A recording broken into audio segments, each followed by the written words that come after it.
Bonjour à tous. Je vous remercie donc d'être présent pour cette conférence de presse sur la réforme de la police nationale et particulièrement en ce qui concerne la police judiciaire. Alors, on va se partager la parole dans un premier temps avec tous les intervenants qui sont ici à la tribune. Et dans un second temps, on a un certain nombre d'invités qui vont intervenir également. Je pense qu'on peut attaquer directement par le cœur de la conférence. Alors, on avait souhaité vous rassembler pour faire en quelque sorte, en premier lieu, un état des lieux de cette réforme très contestée par tous les professionnels de la chaîne pénale, de la police et de la police judiciaire en particulier. Que pour des raisons pratiques, j'appellerai PJ, mais je crois que ça parle à tout le monde. Et quand je parlerai de police judiciaire, il faudra comprendre au sens large. Et je voulais faire, avant de rentrer dans le vif du sujet, un petit rappel de l'évolution de la réforme, parce que ça ne fait pas de mal. Pourquoi on réforme la police nationale ? Parce que il y a une crise de la police nationale qui se cristallise autour de l'investigation. Alors, cette crise, elle a des causes qui sont relativement bien identifiées dans un document de 2020, le livre blanc de la sécurité intérieure. On pointe notamment dans ce document une judiciarisation de la société et une complexité croissante des procédures. Donc, c'est un constat qui est assez juste. On soulève aussi le fait qu'il n'y ait pas eu de réforme depuis plus de 60 ans, ce qui n'est pas vraiment un argument très sérieux. On ne réforme pas parce qu'on n'a pas réformé depuis longtemps. Il y a une volonté de renforcer le rôle du préfet dans la conduite des services de l'État. Et puis, il y a une volonté d'améliorer, ça a été présenté comme ça, le pilotage et la synergie des services pour en finir avec les tuyaux d'orgue, élément de langage qui est revenu très souvent dans les débats. Dès le départ, et l'ensemble des personnes présentes l'ont signalé, on a identifié clairement des limites à ce projet de réforme. Pour une crise qui est focalisée sur l'investigation et particulièrement dans ce qu'on appelle la sécurité publique, c'est l'investigation, on va dire, du quotidien, le projet ne propose aucune solution aux problèmes rencontrés. Les causes qui ont été identifiées dans le livre blanc, elles sont plutôt exogènes à la police nationale, donc on comprend mal comment réformer la police nationale pourrait diminuer la judiciarisation de la société, par exemple. On a une réforme qui est menée avec la police nationale seule et sans la justice, alors que, particulièrement en matière d'investigation, il est écrit dans la loi que les deux ministères doivent travailler la main dans la main. On a une réforme surtout qui se concentre sur la police judiciaire. Alors certes, on a attiré, c'est la PJ, donc on a attiré l'attention des médias, on l'a bien compris tout de suite dès qu'on a commencé à s'exprimer, mais le projet de réforme méconnaît complètement les spécificités de notre métier.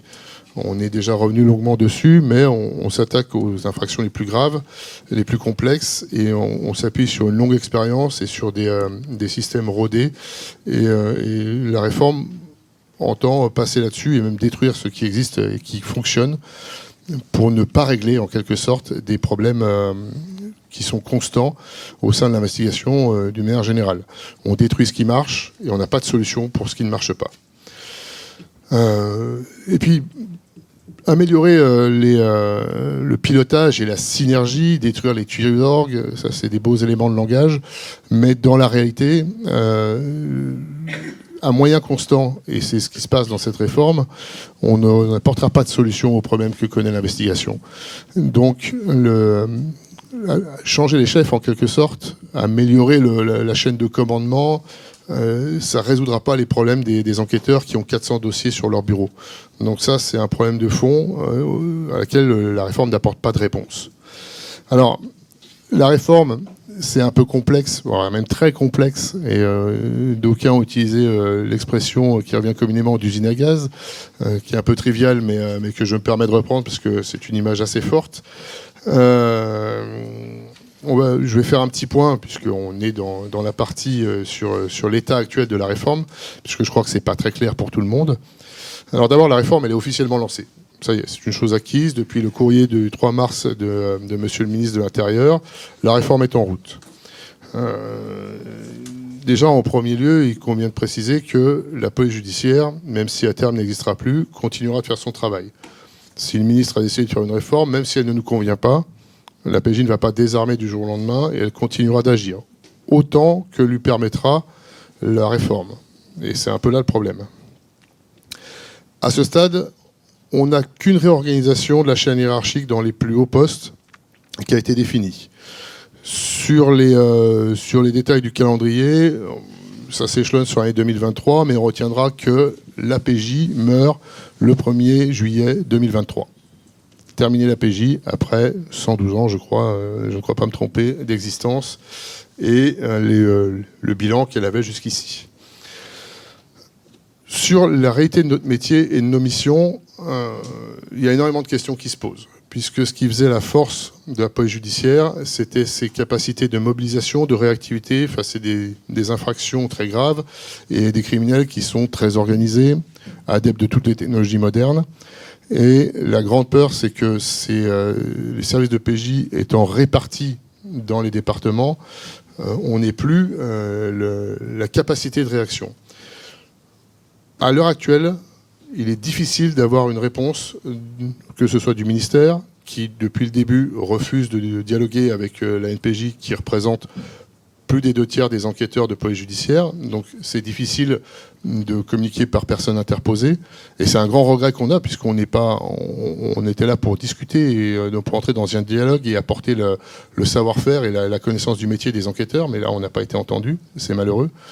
Et à l'heure actuelle, on pose quand même les questions à notre hiérarchie, aux organisations sociales, et on n'a pas de réponse.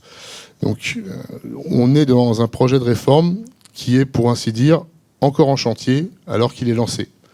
Et c'est difficile à entendre, d'autant plus que ça va avoir un impact réel sur les capacités de notre pays à lutter contre la délinquance organisée. Nos principales inquiétudes, c'est que désormais, il n'y aura plus de niveau hiérarchique entre le département et les fameux DDPN ou DIPN dont vous avez tous entendu parler et la direction générale de la police nationale. Il existera un directeur zonal de la police nationale, mais qui n'aura qu'un rôle très marginal, cantonné à la RH, on va dire, et au budget support. Et la grande force de la PJ, c'est sa hiérarchie dédiée et son organisation sur tout le territoire. À partir d'aujourd'hui, il n'y aura plus cette coordination. Ça va poser des problèmes techniques et je peux vous donner des exemples très parlants qui parleront à tous. Si on a une affaire d'escroquerie qui en général commence dans un département parce qu'on a une victime, on s'aperçoit rapidement qu'à l'échelon au-dessus, on a des escrocs qui sont répartis sur toute la France, souvent à Paris, parfois même en dehors du territoire, souvent même malheureusement, qui utilisent des technologies modernes, qui n'ont besoin qu'un téléphone portable pour mener leurs escroqueries. Il est bien évident qu'en partant du département et en restant cantonné au département, on ne va pas pouvoir travailler efficacement sur ce genre de dossier. À l'heure actuelle, le directeur départemental du service qui sera saisi va devoir demander à chacun des directeurs départementaux, là où sont les escrocs qu'on identifiera, avec un peu de chance, de savoir si on peut intervenir et se posera la question de qui va payer pour projeter les effectifs et aller les interpeller. Le système traditionnel de la sécurité publique, c'est une transmission du dossier par le biais de la justice. Je laisserai à mes collègues de la justice vous expliquer la célérité du courrier administratif au sein de la justice. Un exemple aussi parlant, c'est une opération de stupéfiants. Ça parlera à tout le monde, un fameux Go Fast.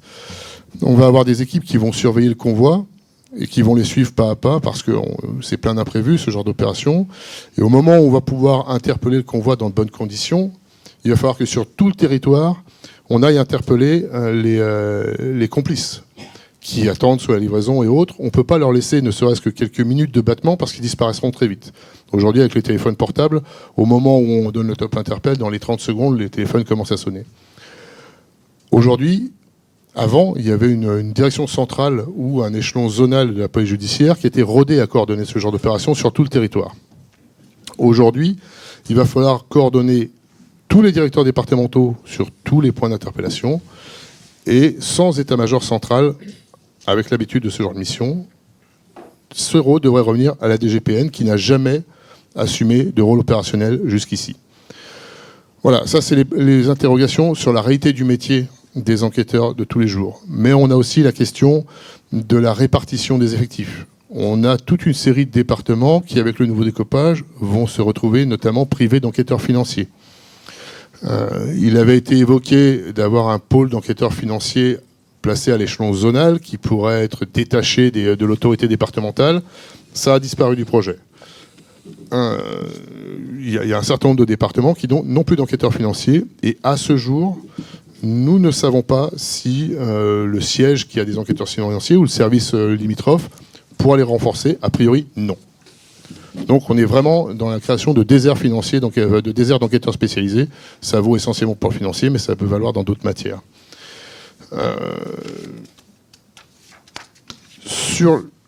Je laisserai détailler, puisque ça pose aussi des problèmes majeurs aux magistrats pour les questions de saisine de services, mais ça, je vais leur laisser la parole.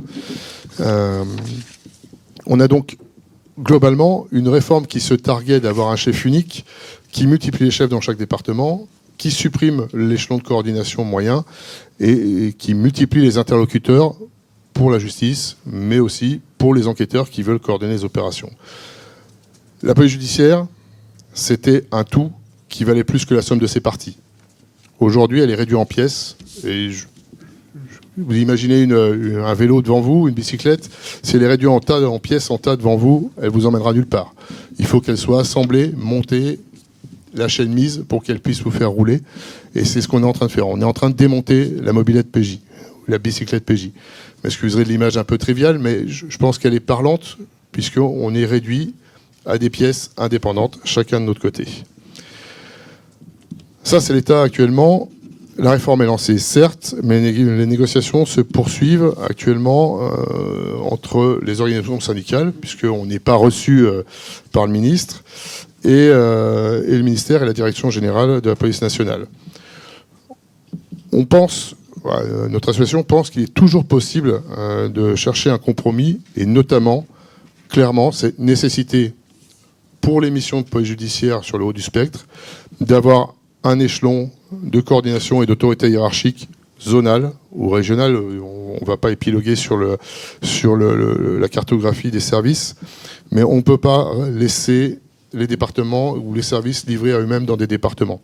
Bien évidemment, les garanties budgétaires, elles valent pour 2023 parce que les budgets sont déjà engagés. À partir de 2024, les budgets seront à la main des directeurs départementaux. On a déjà insisté par le passé, mais je vais revenir dessus. L'intérêt aussi de la PJ, c'était une hiérarchie jusqu'au plus haut niveau qui était pénétrée de la notion de travail judiciaire.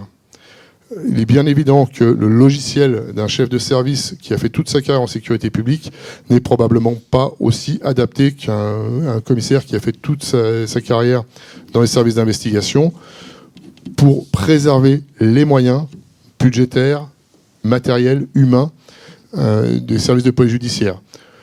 La PJ, c'est 9 à 10 000 affaires résolues par an. C'est rien du tout par rapport à l'ensemble des 3,5 millions, je crois, de procédures qui sont traitées chaque année. Par contre, à titre d'exemple, ça réalise la moitié des saisies financières pour ce seul service. Donc, c'est les infractions les plus graves et contre lesquelles il faut absolument lutter. Et aujourd'hui, avec la désorganisation en cours, on pense que ce n'est plus possible. J'en terminerai sur le compromis encore possible, parce que la réforme, vous l'aurez compris, est à l'état de chantier. J'ai entendu une autorité dire qu'on avançait à vide sur cette réforme, et les mots sont parlants. Le compromis, il est encore possible en maintenant un échelon d'autorité hiérarchique. On a un timide frémissement depuis ce week-end avec une organisation syndicale qui nous assure avoir négocié quelque chose, mais on essaye de sauvegarder partiellement ce qui existe déjà, alors que le plus simple serait de conserver ce qui marche et de ne pas s'engager dans une réforme qu'il faudra défaire et redéfaire par la suite. J'en conclurai quand même en disant que l'esprit PJ ne mourra jamais, mais ça durera tant que les effectifs seront encore là. Malheureusement, Et avant même la réforme, on a déjà 10% de nos effectifs qui ont choisi de se réorienter. Donc la perte de compétences, d'expérience en matière de lutte contre la criminalité organisée, financière, complexe, si on attend trop longtemps ou si on ne met pas le holà à ce système qui déstructure complètement les outils, on ne pourra pas le rattraper. Et l'enjeu, il est là. C'est la police judiciaire de demain sera-t-elle encore capable de lutter contre la criminalité organisée alors qu'elle se présente à nos portes? Je ne rappellerai pas l'actualité en Belgique et en Hollande. Et il ne faut pas longtemps à la criminalité organisée pour se structurer, s'enraciner et après arracher la mauvaise herbe. C'est extrêmement difficile. Je vous remercie en tout cas. Je vais laisser la parole à...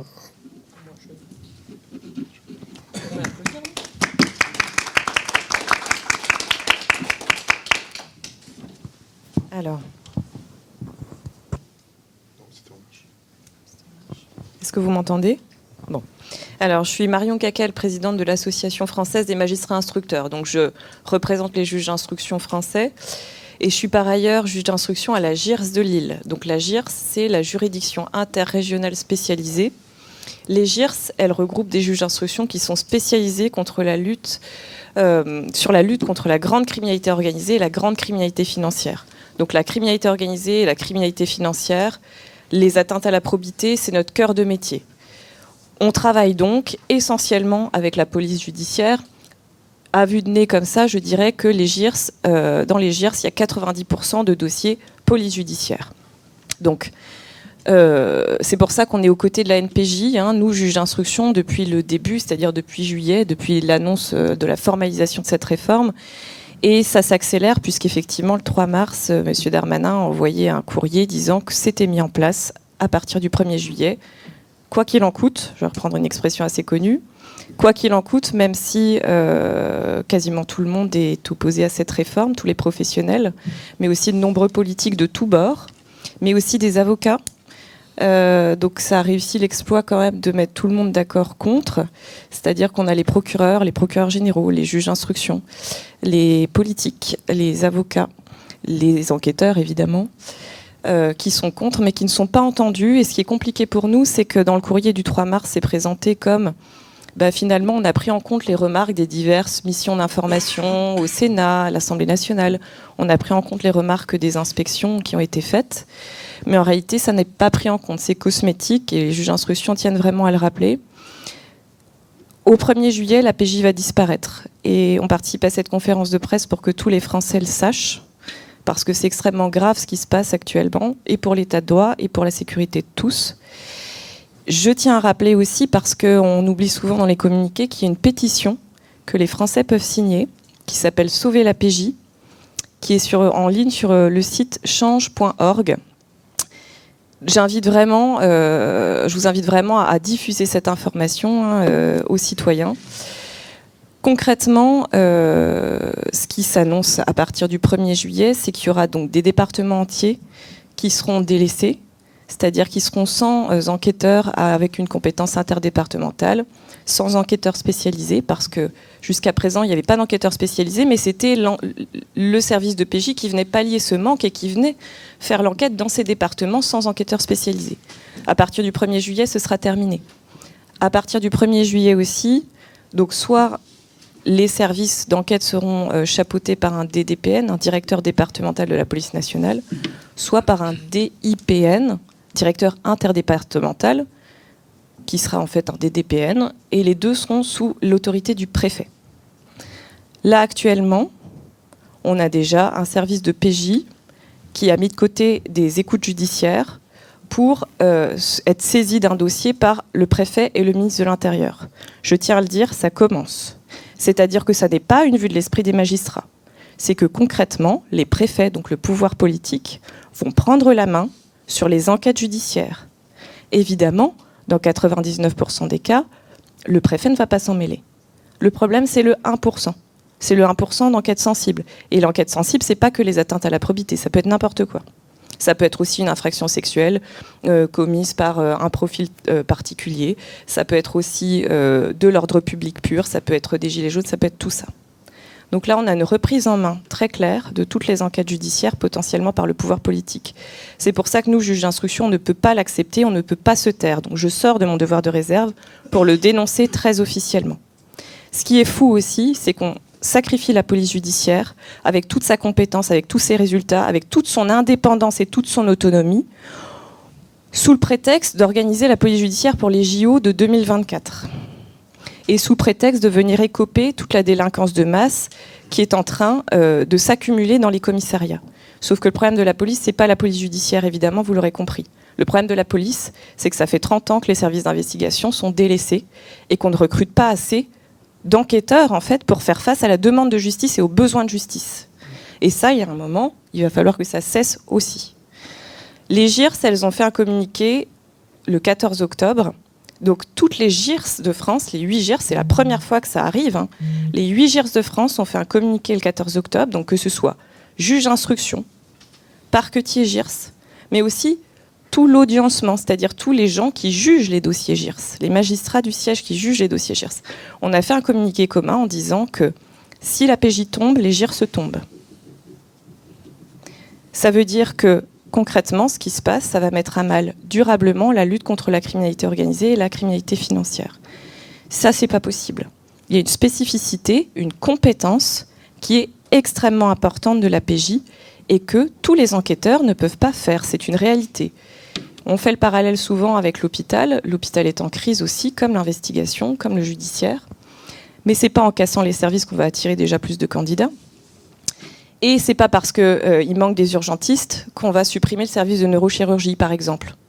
Et bien là, on se permet de le faire pour le judiciaire. Donc c'est complètement inadmissible ce qui se passe. Nous, l'AFMI, donc les juges d'instruction, ce qu'on réclame, c'est qu'un moratoire soit appliqué sur cette réforme, comme le réclament d'ailleurs plusieurs personnes, et notamment les sénateurs, jusqu'à après les JO 2024, parce qu'encore une fois, on ne voit pas le rapport entre sacrifier la police judiciaire et assurer la sécurité aux JO, ou alors le rapport, je le fais, c'est que toute la PJ va être allouée pour juste faire de l'ordre public. Et ça pose un problème fondamental dans l'état de droit, que j'espère nous sommes encore. Mais on réclame un moratoire sur l'application de cette réforme et aussi on réclame de toute façon que tous les effectifs actuels de la police judiciaire soient rattachés à un échelon zonal, c'est-à-dire un échelon au-dessus du préfet de département, au-dessus du directeur départemental, et que cet échelon zonal, il soit autonome et indépendant, que ce soit dans la gestion de ses effectifs, dans la gestion de ses dossiers ou dans la gestion de son budget. Voilà, je pense avoir fait le tour de la question. Vous nous poserez des questions s'il y a besoin d'éclaircissement après, mais je laisse la parole à mes collègues.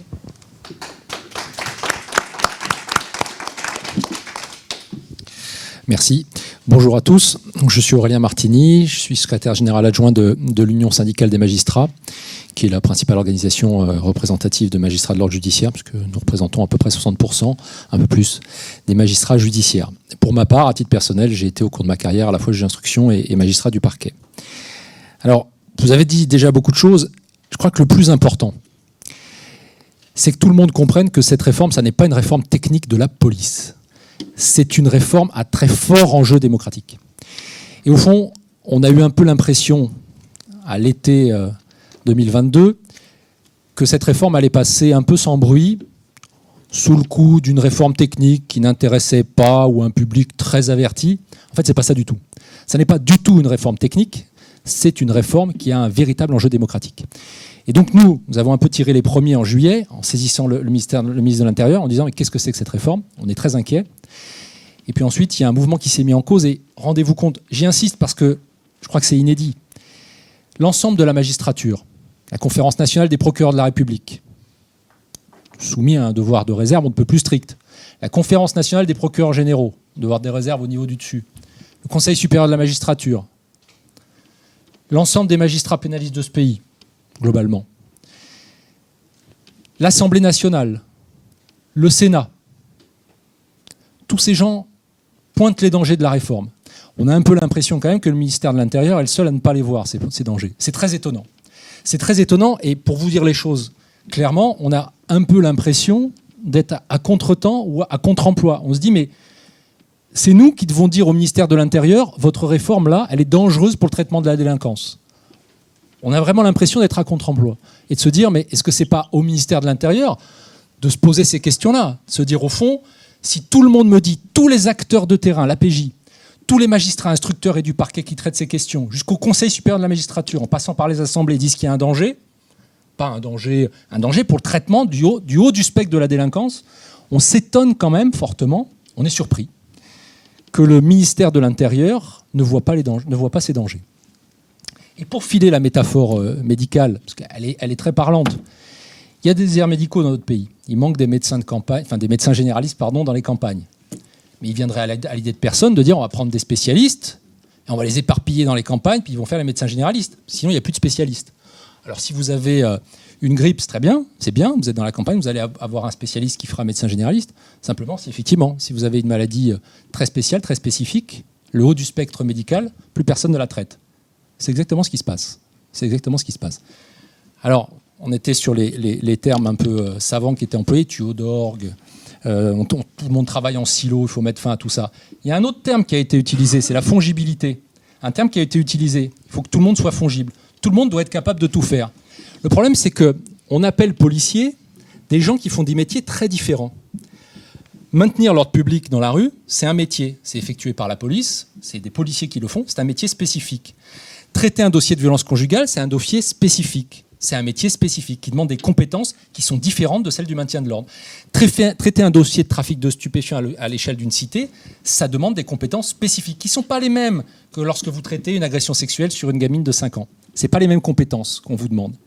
Eh bien, quand vous traitez une fraude à la TVA communautaire ou à la taxe carbone, ou que vous vous attaquez à la bande du petit bar ou à la brise de mer, vous ne devez pas avoir les mêmes compétences que le policier de terrain. C'est aussi simple que ça. Et vous voyez, c'est presque caricatural dit comme ça. Mais on a du mal à comprendre la position du ministre de l'Intérieur lorsque toutes les autorités de ce pays qui ont connaissance de l'état de la délinquance, la procureure de la République de Paris dit le danger le plus grave à venir, c'est la pénétration par les mafias de notre système politique. Le coordinateur national adjoint du renseignement dit ça aussi. Le risque, c'est ça. C'est que petit à petit s'installe dans ce pays un crime organisé qui pénètre l'économie réelle. Et une fois que ça, c'est le cas, prenez l'exemple de la Belgique et de la Hollande, où on a quand même mis à l'abri le Premier ministre. Voilà, on craignait pour sa survie. Une fois que cette situation-là est devenue un fait établi, après, vous entrez dans une nouvelle époque, où il est beaucoup plus compliqué de sortir le crime organisé de l'économie réelle. Or, quel est l'outil, le fer de lance de la lutte contre ce crime organisé ? C'est la police judiciaire. C'est la police judiciaire, en lien le plus souvent avec les juridictions interrégionales spécialisées, mais en tous les cas, c'est le bras armé de l'autorité judiciaire pour traiter ces dossiers-là. Quand je disais fongibilité, si vous utilisez les effectifs de police judiciaire, ça a été annoncé au début de la réforme et rapidement retiré. C'est vrai qu'il y a un stock dans les commissariats, un stock de dossiers non traités. C'est vrai. Et c'est un problème pour la population qui voit ses temps de traitement allongés, qui dit « mais moi j'ai déposé plainte, il ne se passe rien », etc.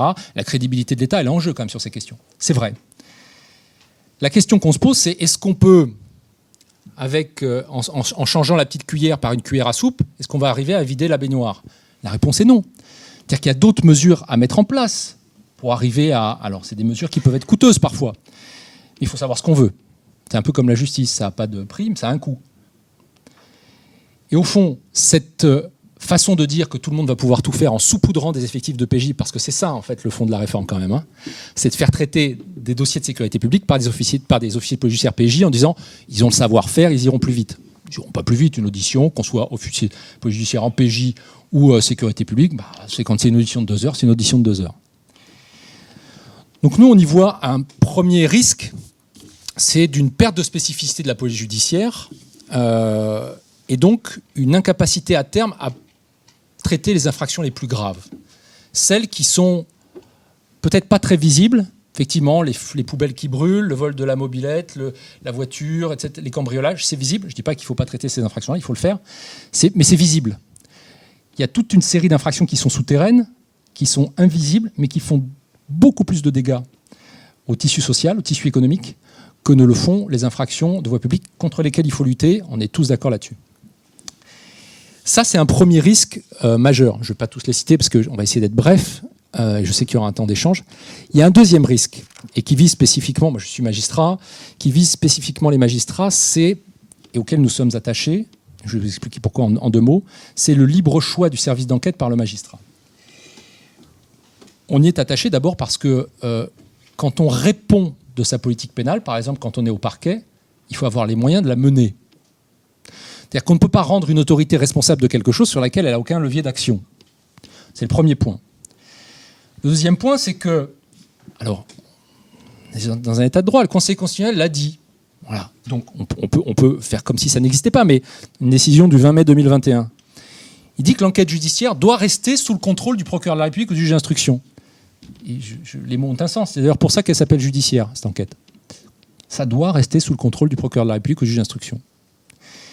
Et je vais vous dire, demain, la réforme, elle va permettre quoi? Elle va permettre à un DDPN de dire à un procureur de la République ou à un juge d'instruction, non. Non, je ne suis pas en accord avec votre saisine des services, et donc vous ne saisirez pas ce service. Vous allez me dire, est-ce que c'est nouveau? Oui, c'est nouveau. Cette difficulté, vous êtes tous des connaisseurs de la chose policière et des matières de justice, mais elle existe déjà concernant les sûretés départementales. Quand un procureur de la République, quand un juge d'instruction veut saisir une sûreté départementale, la sûreté départementale qui est un service d'enquête, le service d'enquête de la DDSP, la Direction départementale de la sécurité publique. Le DDSP peut lui dire, mais écoutez, ça c'est un service, mon cher ami, qui dépend directement de moi. Et donc, vous le saisirez si j'ai bien envie que vous le saisissiez. Moyennant quoi, dans 90% des cas, là je parle de ce qui se passe en pratique, dans 90% des cas, ce bras de fer se résout au profit du directeur départemental de la sécurité publique. Procureur, juge d'instruction, disant, bon, d'accord, ok. De toute façon, si je force la saisie, il ne va pas m'affecter d'enquêteur, le dossier va s'embourber, j'y ai pas intérêt. Voilà, bon, ouais. Voilà. Ça, ce n'est pas possible avec la PJ parce que c'est un service autonome. Et quand on parlait de hiérarchie, alors bien sûr, les organigrammes, c'est compliqué à lire, etc. Mais quand vous avez un échelon zonal opérationnel, décisionnel, ce qui est le cas actuellement, qu'on l'appelle DIPJ, DRPJ, SRPJ, comme vous voulez, c'est un échelon qui est déjà zonal, en fait, mais avec cette nuance qu'il est décisionnel, il est opérationnel. Et donc, quand on a fait cette critique-là et que le ministre de l'Intérieur dit non, il y aura un échelon zonal, mais s'il gère les RH, ça ne sert à rien. Et s'il redevient opérationnel, on retourne sur la DRPJ, la DIPJ, le SRPJ. Donc, pourquoi faire la réforme? Donc, vous voyez bien que derrière tout ça, même s'il y a un peu d'habillage technique, mais il faut percer ces arguments techniques, derrière cet habillage-là, il y a le souci de réunir sur une même tête, que vous l'appeliez DDSP, DDPN, comme vous voulez, en tous les cas, un directeur départemental de la police, de réunir sur sa tête l'ordre public et le judiciaire. Et comment vous résolvez le problème d'affectation des moyens quand vous êtes directeur départemental de la sécurité publique entre le judiciaire et l'ordre public? Toujours au profit de l'ordre public. Toujours. Ça, c'est une vérité immuable. C'est-à-dire que vous êtes évalué sur votre capacité à maintenir le bon ordre dans votre ressort de compétences. Et au fond, que vous arriviez à élucider 4, 5 ou 6 trafics de stupéfiants de grande ampleur à l'année, on ne vous le reproche pas, on vous le reprochera si vous avez mal géré telle cité qui est un peu bouillonnante. C'est aussi simple que ça. Et donc, ce qu'il faut comprendre, et c'est pour ça qu'on alerte vraiment, qu'on essaye de le faire le plus fort possible, c'est que devant le choix à faire entre mettre des effectifs sur la sécurité publique et le judiciaire, on choisira toujours la sécurité publique. Et j'en terminerai, j'essaie de ne pas être trop long. Ces nouveaux directeurs départementaux de la police nationale, ils vont avoir des renforts d'effectifs, puisqu'on va leur affecter ce qui était anciennement à la PJ et qui échappait à leur contrôle. Avec des effectifs supplémentaires, on va leur demander d'atteindre des résultats plus élevés. C'est logique.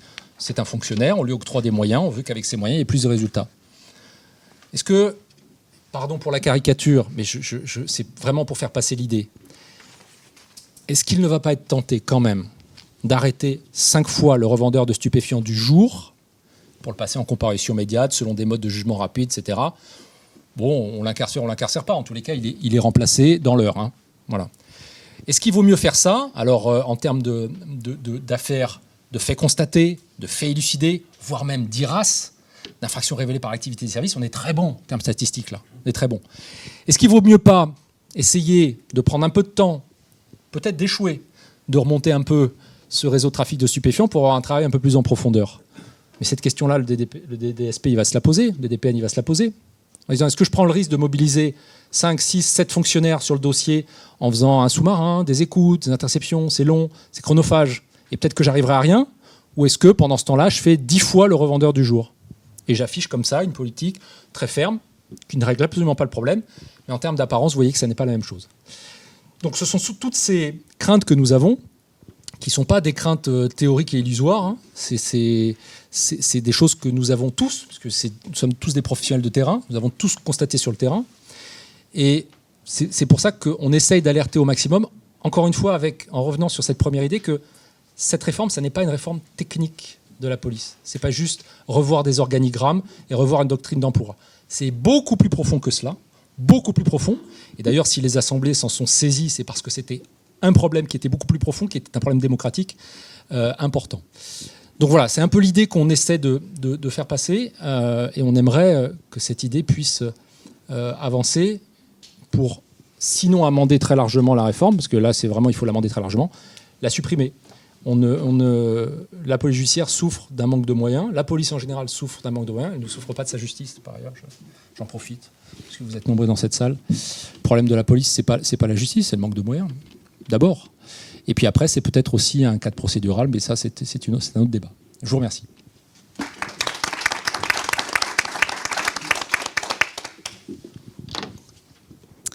J'ai la lourde tâche de terminer. Je vais essayer de ne pas trop répéter ce qui vient d'être dit. Je suis Sarah Pibaro, secrétaire nationale du syndicat de la magistrature.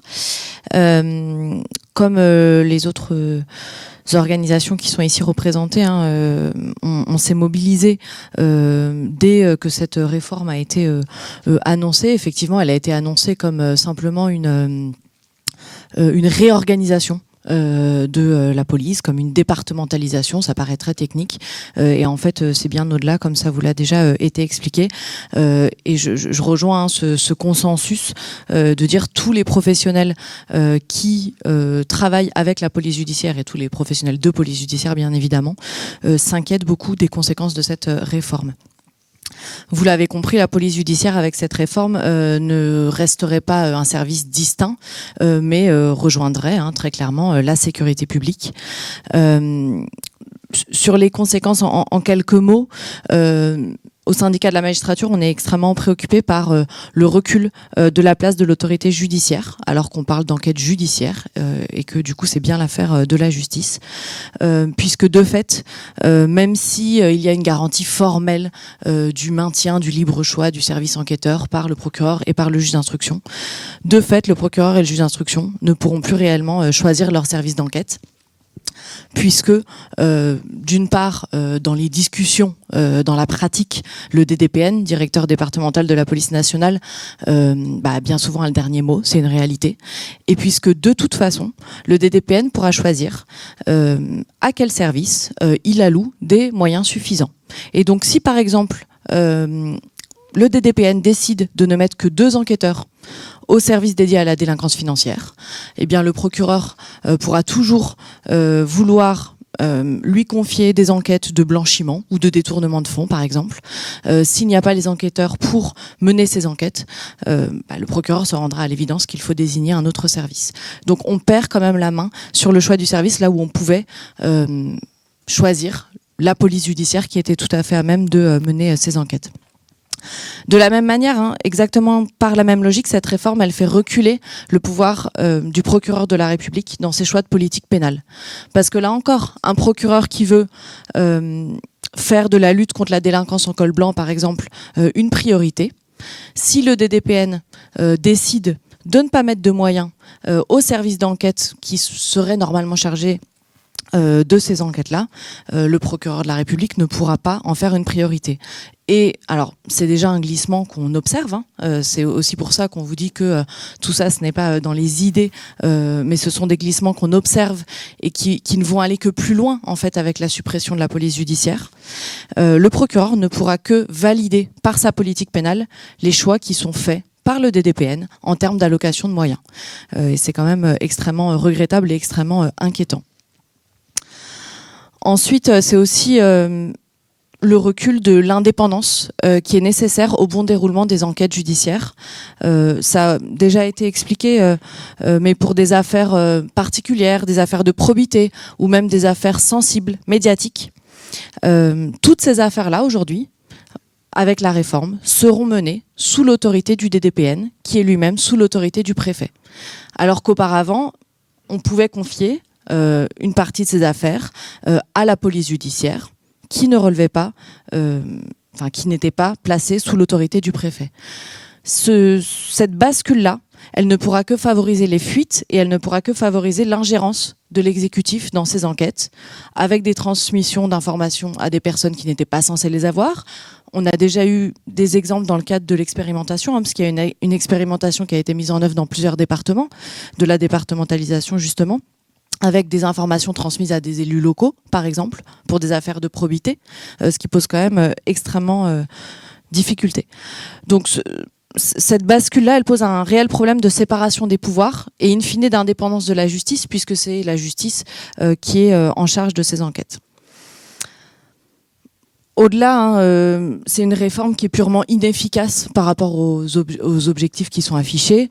Elle ne pourra qu'entraîner une baisse de la qualité des enquêtes. On l'a déjà dit, la départementalisation, ça ne répond pas du tout aux besoins d'une délinquance qui est transfrontalière. Enfin, les délinquants ne vont pas s'arrêter aux frontières du département parce que désormais la police nationale est départementalisée. Ça n'a aucun sens. Une des forces de la police judiciaire, au-delà d'enquêteurs spécialisés, c'était aussi, mais ça a déjà été parfaitement expliqué, un maillage territorial et une force de frappe sur tout le territoire, une coordination sur tout le territoire, ça on le perd complètement. Et de fait, on fait le choix de sacrifier les enquêtes concernant la criminalité organisée. Enfin, on parle quand même de traite des êtres humains, on parle de grand banditisme, on parle de criminalité économique et financière.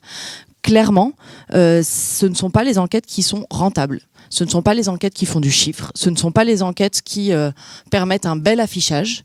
Ça prend du temps, ça demande du temps pour les enquêteurs dans les bureaux, ça demande du temps pour les enquêteurs sur le terrain, mais pas sur le terrain visible, parce qu'effectivement, c'est des heures passées de manière justement invisible pour mener à bien ces enquêtes de surveillance, etc.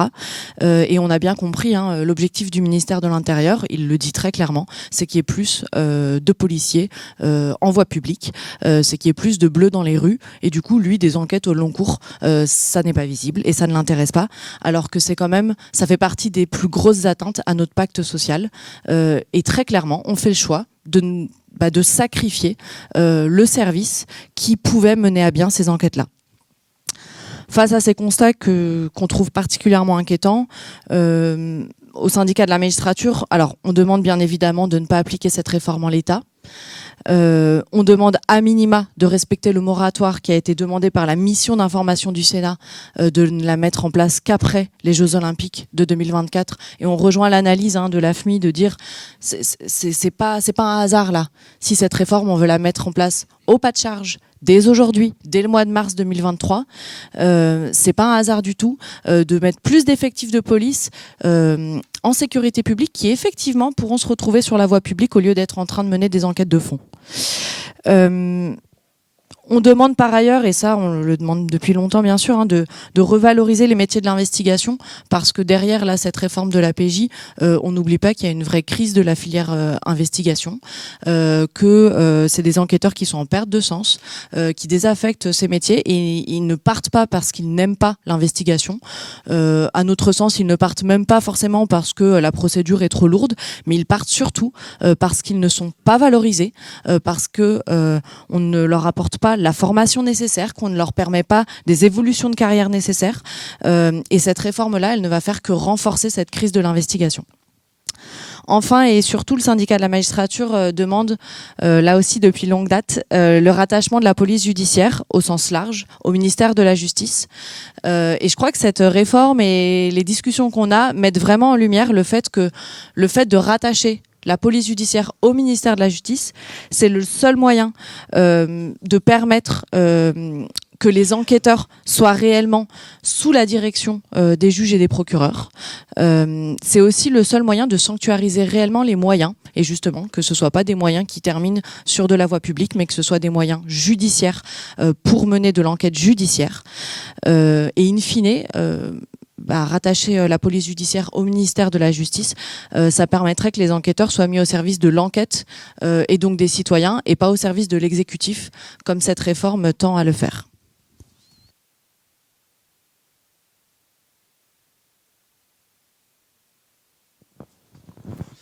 Je remercie tout le monde.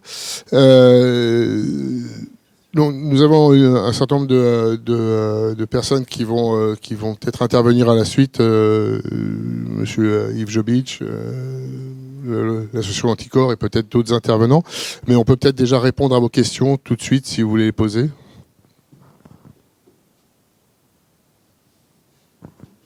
On a donc été d'une clarté absolue. Je pense que tout le monde a compris.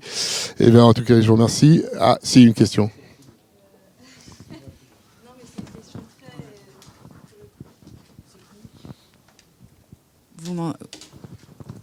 Ça fonctionne ? Ah oui. Non, je voulais juste savoir si par hasard vous aviez eu une analyse ou une information que je n'ai pas eue sur les raisons du découpage des DIPN, des DPN. Parce qu'il y a donc les DDPN, on a compris que c'était les départements, ça d'accord, mais il y a des rattachements interdépartementaux qui ne correspondent à rien de connu que je n'ai pas compris, en tout cas.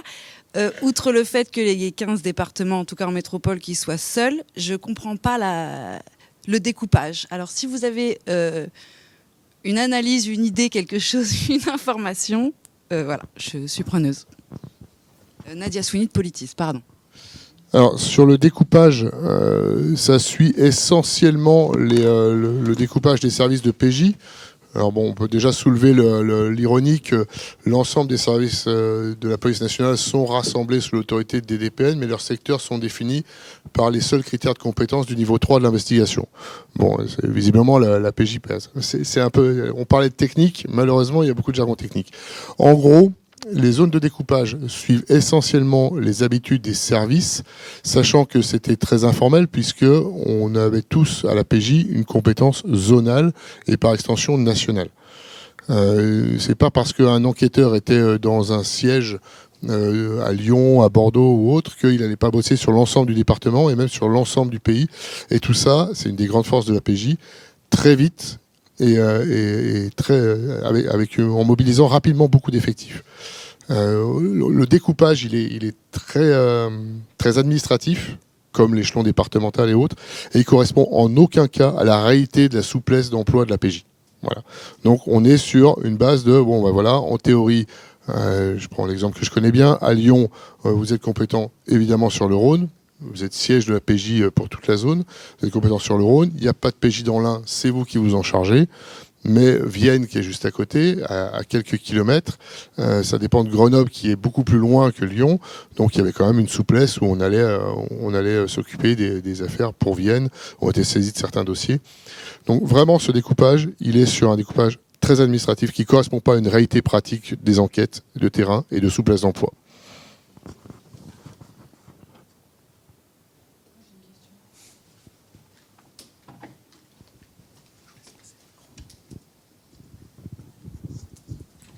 Capitaine Berthaud, on vous écoute. Oui, je suis commandant maintenant. Enfin, bon. Enfin, j'ai quitté la PJ avant la catastrophe. J'ai pas très bien compris pourquoi il y avait une précipitation avant les JO.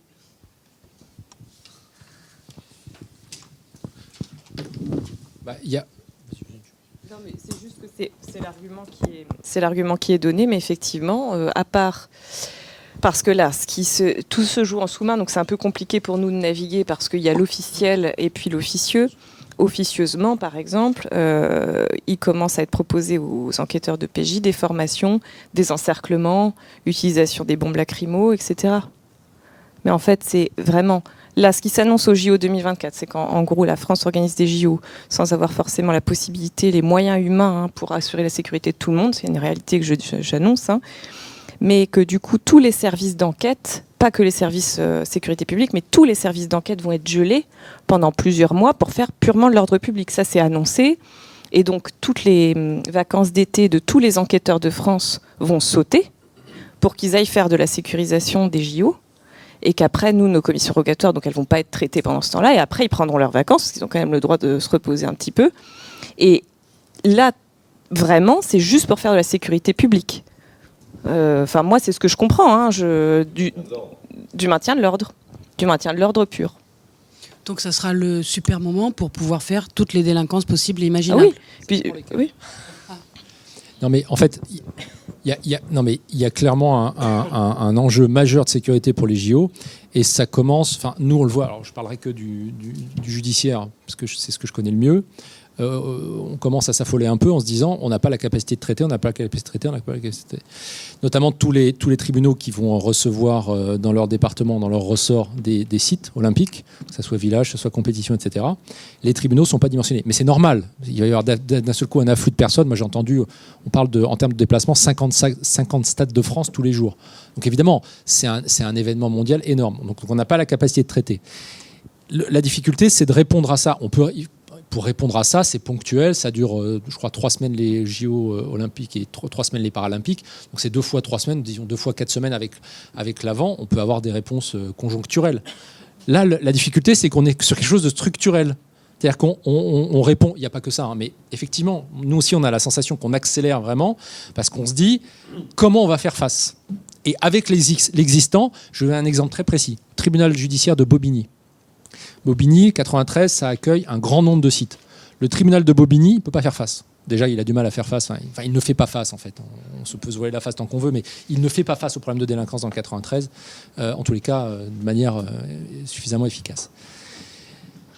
Mais s'il y a les JO en plus, ils sont complètement sous l'eau. Donc on essaye très rapidement de trouver des moyens. Alors évidemment, les moyens, c'est les magistrats ne prendront pas de congé. Ça c'est assez facile. Enfin, c'est assez facile. C'est simple à mettre en œuvre, disons. Ça fait un peu mal, mais c'est simple à mettre en œuvre. Après, il faut trouver d'autres moyens. Donc, effectivement, on prend des ressources là où on peut les prendre. Donc, effectivement, il y a toute une série de contentieux qui vont être gelés. Le civil à Bobigny pendant les JO, il n'y en aura pas. Voilà. Ça veut dire qu'on est tellement dans une situation dégradée sur ces métiers-là que dès lors qu'il arrive un surplus, vous n'êtes absolument pas en capacité de le traiter. Et donc, pour le traiter, il faut trouver de la ressource. Et la ressource, en fait, vous la trouvez en l'en prenant ailleurs. Mais vous savez, j'ouvre une parenthèse, je la referme très vite. Quand on crée les cours criminelles départementales, les cours d'assises sans jury, que ça entre en vigueur, nous, on a dit, mais c'est pas possible, il n'y a pas les moyens. Vous créez une juridiction supplémentaire, il n'y a pas les moyens. On prend des magistrats ailleurs. Donc, vous divorcez plus en 6 mois, vous divorcez en 12, mais on a une cour criminelle départementale qui fonctionne. Et au fond, je ne suis pas sûr qu'on puisse faire autrement. Voilà. Donc là, on est dans cette situation où le problème de fond, c'est qu'on répond à du conjoncturel par du structurel. Il y a aussi, alors je parle des JO, mais il y a aussi la Coupe du Monde de rugby fin 2023 qui a été avancée comme argument et d'où la précipitation aussi, c'est ce qu'on entend. Mais effectivement, rien ne justifie que ce soit structurel et qu'on supprime la PJ au passage. Voilà.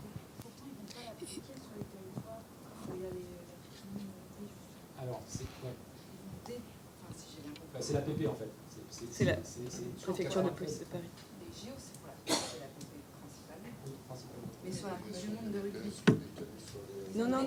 Les JO, il n'y a pas que la PP, hein. Il y a Lille par exemple aussi. Oui. Mais sur la Coupe du Monde de rugby, ils ont décalé les territoires, enfin si j'ai bien compris, pour les territoires où il allait avoir la Coupe du Monde de rugby, ils ont décalé. Oui, a priori, la nomination des directeurs départementaux seront décalées dans les départements où aura lieu la Coupe du Monde de rugby. C'est ce qu'on nous a annoncé. Sans autre motivation que ça, mais oui, c'est ce qui est annoncé. Alors, juste sur la préfecture de police de Paris, donc ce qu'on ne vous a pas précisé, donc toute la préfecture de police de Paris, elle est un peu hors de cette réforme pour l'instant. Mais ce qui s'annonce dans le courrier de M. Darmanin, c'est que la préfecture de police de Paris va s'y mettre aussi et que les discussions vont commencer, si j'ai bien suivi là-dessus. Alors oui, normalement, ça a commencé, ça devrait commencer, ça a commencé. On a du mal, puisque, encore une fois, on n'est pas convié aux discussions, donc on est tributaire des informations qui nous sont transmises par les organisations syndicales. Et peut-être juste pour terminer sur les JO, moi je trouve que c'est une très bonne question parce que ça n'est pas censé couler de source que JO doit amener en tout cas plus d'enquêtes pénales. Mais de fait, il y a une volonté que la France paraisse irréprochable et du coup, nous, de ce qu'on en comprend, il y a quand même une volonté de, entre guillemets, nettoyer les rues avant l'arrivée des touristes pour les JO. Je ne parle pas des poubelles et des grèves en cours. Et par ailleurs, ensuite, faire du maintien de l'ordre, mais pas que du maintien de l'ordre, faire de la présence policière en nombre et aussi traiter de manière très forte toute éventuelle petite délinquance de voie publique, entre guillemets. Et nous, ce qui nous préoccupe, alors là, on n'a pas de certitude, hein, mais ce qui nous préoccupe, c'est que au lieu de traiter des enquêtes... mais même de violences intrafamiliales ou des enquêtes de criminalité organisée, eh bien les enquêteurs de sécurité publique et les enquêteurs de PJ, avec cette réforme, se retrouvent en fait à traiter de la petite délinquance de voie publique, à courir après des vendeurs à la sauvette. Enfin voilà, c'est ce genre de choses-là qui nous préoccupe. Sachant qu'en plus, là je fais juste un petit rajout, vous parliez de mettre du bleu dans les rues, mais à partir du moment où vous mettez du bleu dans les rues, il me semble qu'ils vont ramener des prisonniers dans les différents services et que ça fera d'autant plus de procédures à traiter, alors que les services n'arrivent déjà pas à traiter les procédures sans avoir de bleu dans la rue. Mais vous avez raison. Sur la LOPMI, il y a eu un vote, une loi sur le côté programmation en termes d'effectifs. Alors de mémoire, mais je crois qu'on double les effectifs de voie publique d'ici à la programmation. Si vous doublez les effectifs de voie publique, il faut doubler les effectifs qui traitent les procédures. Sinon, vous créez un sentiment terrible. C'est-à-dire que vous interpellez, mais oui, pour remettre dehors s'il n'y a personne pour traiter derrière. C'est évident. C'est déjà sensiblement le cas. Il y a déjà eu à l'époque, c'était M. Sarkozy, le ministre de l'Intérieur, qui a pris le choix d'une charte de l'accueil. On a renforcé les capacités d'accueil des commissariats, et c'est très bien puisqu'il faut répondre à la demande des citoyens. Mais ça crée un volume de plaintes qui sont venues alimenter encore plus ce qu'on appelle désormais aujourd'hui le contentieux de masse. Et on n'a pas redimensionné l'outil pour traiter toutes ces plaintes. Alors certes, il y a la question de savoir s'il est opportun d'entrer en voie de poursuite ou même d'enquête sur toutes les plaintes. Hein. Ça n'est pas le cas, on peut le dire. Mais c'est encore inscrit dans la LOPMI. D'ailleurs, dans le préambule, on va encore renforcer en plus de doubler les effectifs de voie publique sur 10 ans. Hein. Ça ne se fera pas dans les prochains mois, semaines, mois ou années. On va aussi renforcer encore les capacités d'accueil. Il y a beaucoup d'annonces qui sont faites dans la LOPMI avec des bornes d'accueil pour orienter un peu mieux les plaignants et autres, et des déploiements de logiciels qui permettent de traiter le temps d'attente des plaignants et autres. Tout ça, c'est programmé. Alors, sur la forme, on pourra en discuter, mais sur le fond, on doit recevoir le public, entendre les plaintes, parce que sinon, il y a un déni de justice. Par contre, encore une fois, il faut dimensionner l'outil investigation pour pouvoir traiter l'ensemble des problèmes. S'il y a 1,5 million de procédures en souffrance aujourd'hui, c'est qu'on n'arrive pas à tout traiter. On manque cruellement d'effectifs, et le problème, c'est que même si on avait plus d'effectifs, il n'est pas sûr que ça suffise, parce qu'en fait, du contentieux qui n'est même pas porté à la connaissance des services d'enquête, il y en a énormément. En fait, pour la petite histoire, il y a ce qu'on appelle l'enquête de victimation qui est faite par l'INSEE toutes les années, qui étudie tout ce qui est les plaintes que les gens ne vont même pas déposer devant la gendarmerie ou la police. Ils avaient alerté depuis bien longtemps sur le problème des agressions sexuelles, des violences intrafamiliales, et on est en plein dedans, et ils en annoncent d'autres, des problèmes, notamment sur les petites escroqueries et autres. Enfin, voilà. Donc, je ne vais pas épiloguer sans s'étendre, mais oui, il y a un problème de dimensionnement de l'outil.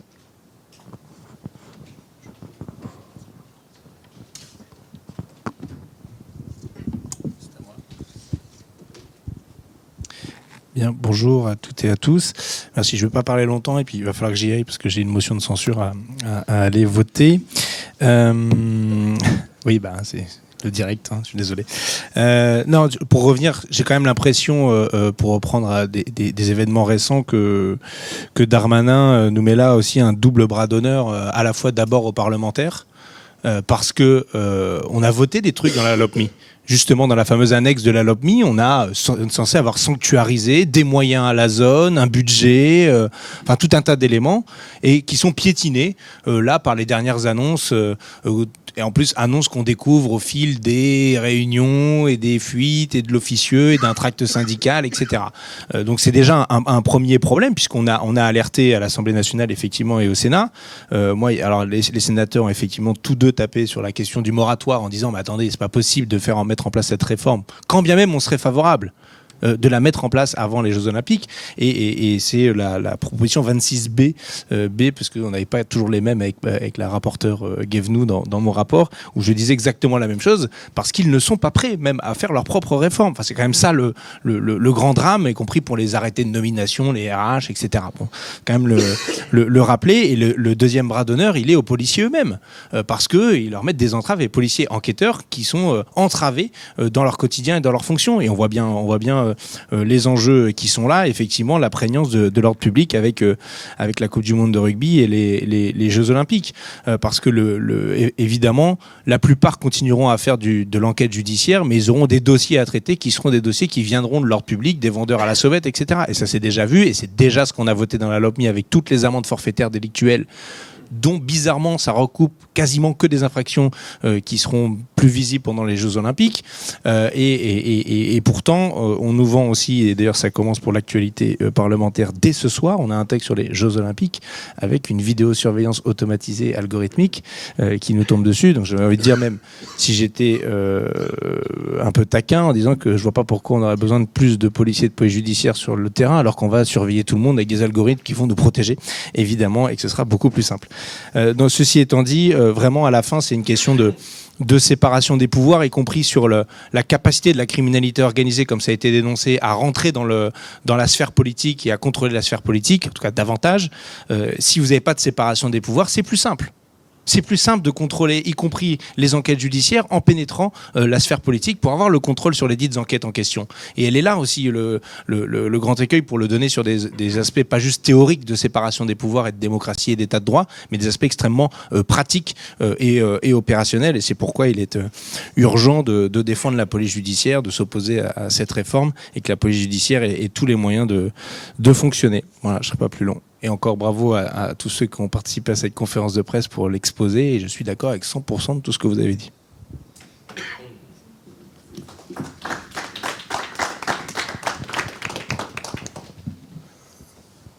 Alors s'il n'y a plus de questions, et avant de laisser...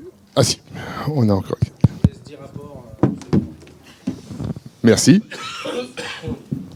Oui, bonjour. Quelques remarques des chercheurs. Jean-Michel Schlosser, je suis sociologue et chercheur au Centre de recherche sociologique sur le droit des institutions pénales à l'Université de Versailles et au Centre d'études et de recherche sur les emplois et les professionnalisations à l'Université de Reims, et par ailleurs ancien officier de police. J'ai passé 35 ans dans la boîte, dont presque 20 à la PJ. Quelques petites remarques générales de la part des chercheurs sur ce que vous avez dit, qui est très juste et qui, une fois de plus, comme je le disais lors de mon audition à l'Assemblée nationale, recueille à la fois mon approbation de chercheur et mon approbation d'ancien pégiste.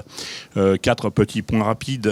On a affaire, je pense, me semble-t-il, une fois de plus, à une réforme managériale dans la police, sachant que quand on parle de management dans la police, c'est la panacée, c'est le maître mot ces dernières années. On ne voit que le côté RH. Or, la réflexion sur le management devrait porter, à mon sens, aussi sur l'opérationnalité des structures et des fonctions, ce qui n'a pas été le cas, ce qui n'est pas le cas.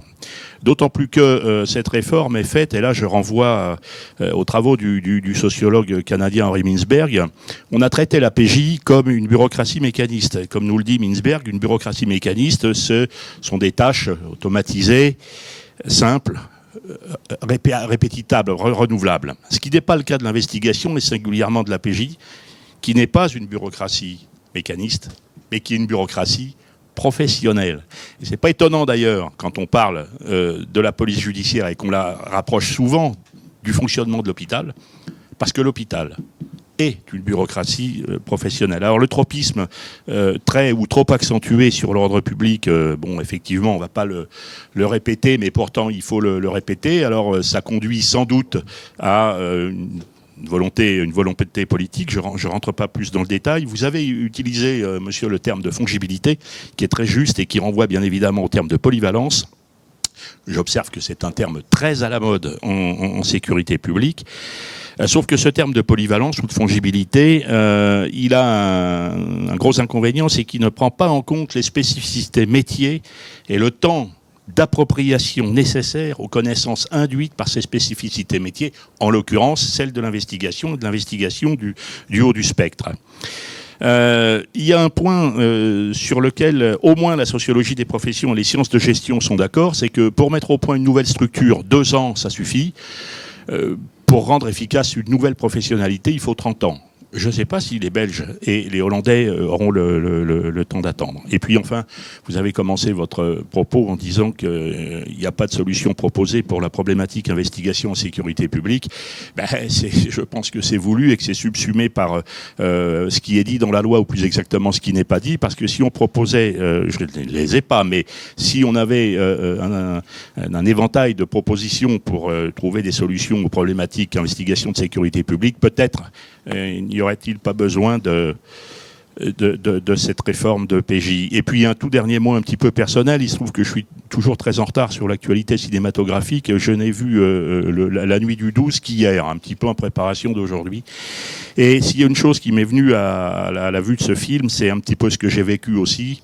C'est dommage de casser une identité, pourvu que l'esprit reste. J'ai quelques craintes. Mais en dehors et au-delà de la simplification administrative voulue, c'est-à-dire de la suppression des silos, et on ne supprimera jamais les spécificités métiers, donc supprimer les silos, c'est une bêtise administrative et managériale. Il y a une bêtise beaucoup plus grave, c'est de casser cet esprit. C'est pas le moment. Jeux Olympiques ou pas Jeux Olympiques d'ailleurs, c'est pas le moment. Merci.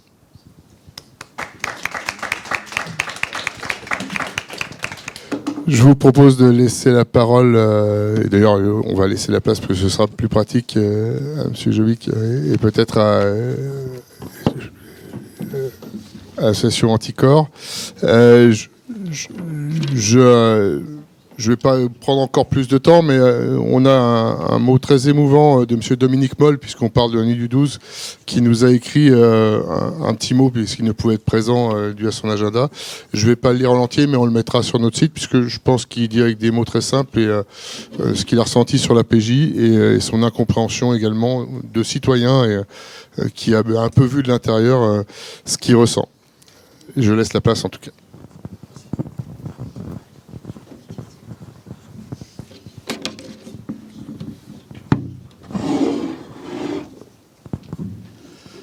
Bonjour tout le monde, donc je me présente, je m'appelle Yves Jobic.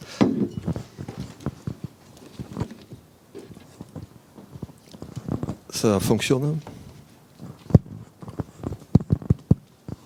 Oui, c'est bon. Oui, donc je m'appelle Yves Jobic, j'ai pris ma retraite il y a 1 an, donc j'ai comme contrôleur général honoraire de la police nationale. J'ai exercé pendant 20 ans comme commissaire au Quai des Orfèvres, au 36, donc je connais bien la question de la police judiciaire parisienne. À cette époque-là, j'ai travaillé souvent avec des collègues de la DCPJ. Ensuite, j'étais pendant 10 ans sous-directeur à la police aux frontières, où je me suis notamment occupé de la filière investigation. Donc je n'ai pas perdu le pied avec cette filière-là. Et j'ai passé mes 10 dernières années à l'IGPN, où j'ai eu l'occasion de visiter de nombreux services de police et notamment de nombreuses DDSP, où j'ai pu voir où en était l'investigation. La place accordée par les DSP à la filière investigation. Donc, si vous voulez, j'ai juste l'intention de vous faire part de quelques remarques personnelles qui sont le fruit de mon expérience et aussi, puisqu'il m'a donné l'autorisation d'en parler, d'échanges assez nombreux que j'ai eu avec Patrice Bergogneau, pour qui j'ai la plus grande estime, qui est un ancien directeur général de la police nationale, qui est l'un de ceux qui a le plus défendu d'ailleurs la DCPJ dans les débats en cours, au travers notamment d'une tribune dans le journal du dimanche il y a 3 semaines environ et dans Politis il y a quelques jours. Bon, donc il aurait aimé être ici aujourd'hui, il a été empêché, mais donc il m'a autorisé à faire état de ces analyses et qui sont quasiment les mêmes que les miennes, alors que nous avons des parcours différents. Lui avait commencé comme officier dans les CRS, avant d'être conseiller technique de Pierre Jox, directeur général de la police. Et donc, comme vous le savez très certainement, c'est un très proche de Pierre Jox, dont Gérald Darmanin a parlé à plusieurs reprises en disant qu'il voulait finaliser une réforme démarrée par Pierre Jox, ce qui est tout à fait inexact, et j'y reviendrai en 2 mots en fin de présentation. Bon, tout d'abord, le constat, tout le monde a fait le même constat, on va casser un pôle d'excellence de la police nationale, la DCPJ, bon, qui est de l'avis de tout le monde. C'est pas la DCSP qui est un pôle d'excellence, c'est pas faire injure à cette direction-là, mais qui est très très lourde, très nombreuse en effectifs, qui est confrontée à une délinquance de masse phénoménale.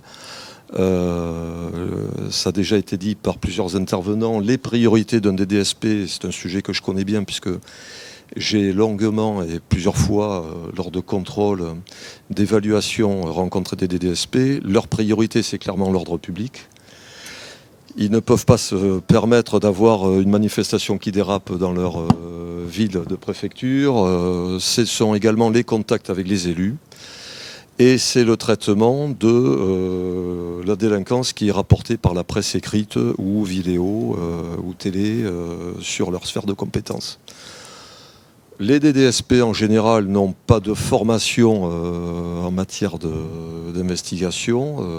Ils ont en sortie d'école ou leur parcours professionnel font qu'ils ont fait carrière à la DDSP, en DDSP, donc en gérant des effectifs en tenue. Accessoirement quelques services d'investigation, mais bon, c'est en général pas leur tasse de thé. Ils ont des journées très très chargées et ils n'ont pas le temps de regarder ce qui se passe au niveau d'enquête traitées par des sûretés départementales ou des sûretés urbaines. Bon. Mais encore une fois, je ne leur jette pas la pierre, c'est leur métier qui veut ça. Donc si ce n'est qu'on va leur ajouter des compétences très importantes, voilà. Et donc ils avaient déjà beaucoup de mal à gérer l'existant et donc je ne suis pas sûr que la réforme améliore les choses. Ce que je voulais aussi vous dire, c'est qu'en 40 ans d'activité, bon, j'ai vu et j'ai vécu pas mal de choses, y compris quand même des choses un peu atypiques, mais je n'ai jamais vu un tel mépris de la part du ministre et du directeur de la police nationale envers les membres d'une direction. Je suis assez surpris et choqué par la manière dont on traite les fonctionnaires de la DCPJ qui ont demandé, qui ont créé la NPJ, c'est une très bonne chose. Ils ont demandé à être reçus par le ministre pour faire part de leur point de vue.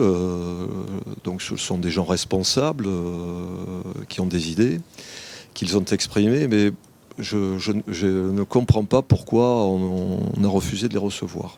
Bon. Alors que je crois que le garde des Sceaux, lui, reçoit une association, la FMI, enfin c'est arrivé, je crois, me semble-t-il, bon, qui n'est pas un syndicat, mais il n'y a pas de parallélisme des formes. Hein. Le cabinet. Bon. Oui, mais alors déjà le cabinet, mais bon, la NPJ n'a pas été reçue ni par le ministre, ni par son cabinet, ni par Frédéric Vaux. Bon. Oui. Oui. J'ai lu d'ailleurs le compte-rendu où il s'exprimait sur certains DDPN expérimentaux en termes... voilà. Et nous bon, nous aussi, voilà. On aurait bien et la mission donc d'inspection de IGA, donc Justice et IGPN, bon, il se trouve que j'ai eu l'occasion de travailler plusieurs fois avec le chef de mission de l'IGA, Bernard Gagneron, qui est quelqu'un de très sérieux, de très honnête, de très compétent, qui est un haut fonctionnaire irréprochable, mais bon, qui n'est pas un spécialiste des questions judiciaires ni des arcanes de l'investigation. Bon, il faut reconnaître que c'est assez compliqué. Ce que j'observe, c'est qu'il y a eu 19 recommandations et que la plupart, enfin près de la moitié, portaient sur les risques que la criminalité organisée ne soit plus traitée ou maltraitée. Bon, je n'ai pas vu, il y a eu un communiqué commun des deux ministres, Intérieur, Garde des Sceaux, qui se félicitaient des conclusions du rapport. Bon, je pense qu'ils n'ont peut-être pas eu le temps de lire les recommandations. Le fait est que, visiblement, elles ne sont pas prises en compte dans la réforme à ce stade. Bon. Et ce que j'ai aussi appris, c'est que les membres de ces 3 inspections avaient rencontré des chefs de service de la PJ, mais aucun fonctionnaire de terrain. Alors il ne s'agissait pas qu'ils rencontrent forcément l'enquêteur lambda, mais bon, il y a des chefs de groupe en PJ. Ces chefs de groupe sont des gens expérimentés, sérieux, compétents, intelligents. Ils auraient pu échanger avec des chefs de groupe. Bon, ça n'a pas été le cas. Voilà. Bon. Et les chefs de service, je me mets à leur place. L'un des leurs, Eric Araella, on lui a coupé la tête très rapidement. Je pense que eux, étant plus jeunes, ayant encore plusieurs années à faire dans l'administration, ne voulaient pas forcément s'exposer, prendre des risques, et donc je les comprends. Voilà. Ce que je voulais aussi vous dire, c'est que j'ai depuis plusieurs mois essayé de réfléchir. Donc c'est dans le cadre des échanges avec Patrice Bergogneau. Sans trahir de secret, Frédéric Ploquin a assisté à un certain nombre de ces échanges, donc je pense qu'il ne me démentira pas. Mais donc nous avons essayé de comprendre quelles étaient les arrière-pensées ou comment cette réforme est arrivée. Bon, la genèse de cette réforme. En fait, cette réforme est le résultat d'une convergence d'intérêts de plusieurs acteurs différents qui y ont vu, chacun en ce qui les concerne, un intérêt à ce que cette réforme voie le jour. Le premier acteur important, c'est le lobby de la DCSP, de la Direction centrale de la sécurité publique, qui, ça n'est un mystère pour personne, depuis plusieurs dizaines d'années, exprime l'intention de mettre la main sur la police judiciaire. Ça n'est pas nouveau. Ils ont réussi cette opération-là en 1999 à Paris, à la préfecture de police. J'en parle dans le livre que j'ai écrit récemment, d'ailleurs avec Frédéric, dans Les secrets de l'anti-gang, que j'ai appelé l'acte 1 de la destruction de la police judiciaire, où on avait un 36 quai des Orfèvres qui était une machine qui fonctionnait très bien dans la lutte contre la délinquance. Et les responsables de la sécurité publique ont vendu au ministre de l'époque, Jean-Pierre Chevènement, l'idée de créer la police urbaine de proximité, la PUP, soi-disant pour approcher la police de la population. Bon. Je vous la fais courte. À l'époque, on voyait des policiers dans Paris, des îlotiers, des équipages. Plusieurs années après la création de la PUP, qui est devenue la DESPAP, on ne voit plus dans Paris aucun policier. Bon. Si ce n'est ceux qui interviennent sur des manifestations, mais c'est très ponctuel. Mais au jour le jour, on n'a pas vraiment rapproché la police de la population. Ça a été le contraire. Par contre, on a enlevé au quai des Orfèvres le tiers de ses effectifs, c'est-à-dire tous les commissariats de quartier qui étaient la base de l'édifice. Bon, donc ça a été un échec flagrant, voilà. Donc ce même lobby de la sécurité publique qui, en fait, dans cette affaire-là, veut tenir tous les leviers de la police. Donc la sécurité publique au sens classique, la police judiciaire, la PAF, le renseignement. À l'époque, c'était les renseignements généraux. Maintenant, c'est le RT, mais le RT, la réforme en cours ne change rien, puisque le RT est déjà sous l'autorité du DDSP. Donc il n'y a pas de nouveauté que le DDPN ait la main sur le renseignement. Il a déjà la main sur le RT. Et leur autre motivation, aux responsables de la sécurité publique, donc au plan national, responsables actuels ou anciens responsables retraités en charge d'associations actives, c'est d'essayer de sauver la sécurité publique, enfin d'essayer de sauver la filière investigation de la sécurité publique du naufrage dans lequel elle est en train de s'enfoncer. Voilà, bon, donc c'est le but, c'est leur objectif. Deux petites précisions. À l'époque où, en sortie d'école de commissaire, le classement permettait aux gens de choisir leur direction d'emploi, où ils n'étaient pas obligés d'intégrer dans leur premier poste la sécurité publique, je rappelle, mais vous le savez, que les meilleurs partaient en police judiciaire. Donc il y avait quand même au niveau donc des résultats. C'était la filière de la PJ, investigation, qui attirait des éléments doués, qui avaient une vocation pour l'investigation. Et les responsables de la sécurité publique ont toujours eu aussi une certaine de ressentiment, je ne dirais pas de jalousie, mais envers la PJ, qui pour eux fonctionne avec une certaine indépendance, autonomie. Ils oublient de voir qu'en fait, ils ne fonctionnent pas en autonomie, puisqu'ils fonctionnent sous l'autorité des magistrats, des parquets et des juges d'instruction. Voilà. Mais ça, c'est le premier acteur. Le deuxième acteur donc, de la réforme, c'est le ministre qui voit très certainement, au travers de cette réforme, la possibilité de publier de meilleures statistiques en matière de petite et moyenne délinquance, dont les résultats donc, ne sont pas bons, la délinquance du quotidien. Donc, il sait que les préfets lui feront remonter, ça a été déjà dit par les intervenants, un meilleur nombre d'interpellations, de dealers de rue, d'auteurs de rodéo urbains, de délinquance du quotidien, mais qui est en fait l'écume de la délinquance, c'est celle qui est visible. À l'inverse de la délinquance qui est donc dans les fonds marins, donc des gros prédateurs qui ne sont pas à la surface. Donc on va traiter la délinquance en surface et on ne traitera plus ce qui est souterrain. Troisième argument, acteur, dont m'a parlé Patrice Bergogneau, c'est que la police judiciaire dérange, entre guillemets, un certain nombre de politiques. Et qu'un certain nombre donc, de politiques, alors vraisemblablement, surtout pour les affaires économiques et financières, je m'entends, ce ne sont pas les trafics d'êtres humains, de véhicules volés, de fausses monnaies, les racketteurs qui inquiètent les politiques. Mais donc de voir que finalement cette menace qui pèse sur ou qui peut peser est quelque chose qui peut en déranger un certain nombre. Voilà. Alors une fois donc que chacun de ces acteurs est parti dans une espèce de coproduction, la mise en œuvre a été confiée à des technocrates, policiers et non policiers, qui sont très très éloignés de la réalité de la criminalité organisée.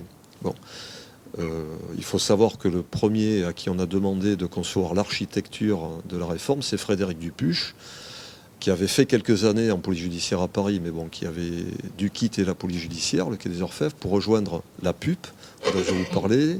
Il a été directeur de la DESPAP. C'est lui qui a été chargé, donc responsable de la stratégie à la DGPN, et qui ensuite a eu quelques difficultés. Donc il a été changé. Mais Frédéric Dupuche et son équipe ne connaissaient rien ou très peu de choses à la criminalité organisée, à la réalité de la criminalité organisée, à la culture de ces voyous et à la manière dont on doit les traiter. Voilà, je referme cette parenthèse. Deuxième élément sur lequel je souhaitais vous faire part aussi de mes réflexions, au niveau des conséquences que la réforme va avoir. On a déjà dit que c'est la mort de la police judiciaire, que le grand gagnant c'est la criminalité organisée. Il se trouve que j'ai encore quelques contacts dans le milieu parisien, j'ai encore quelques sources, mais qui toutes me disent Yves, c'est impensable, autour de nous, les gens n'en croient pas à leurs yeux, se frottent les mains, ça va être open bar, donc on n'aura plus en face de nous de policiers pour nous combattre. Voilà. Il faut dire que les voyous ont un sens pratique assez certain, qui n'est pas celui des technocrates. Donc eux voient bien l'intérêt immédiat de la réforme pour eux. Alors, certains ont dit, je crois même le ministre, qu'on allait consacrer quand même, qu'on n'allait pas toucher aux offices centraux de la DCPJ pour s'attaquer à la lutte contre la criminalité organisée. Alors là-dessus, je pense que tout n'a pas été dit, parce que les offices centraux, c'est entre 400 et 500 fonctionnaires basés à Nanterre. Mais, et vous le savez pour un certain nombre d'entre vous, les offices centraux travaillent aujourd'hui en lien avec les services territoriaux zonaux de la police judiciaire.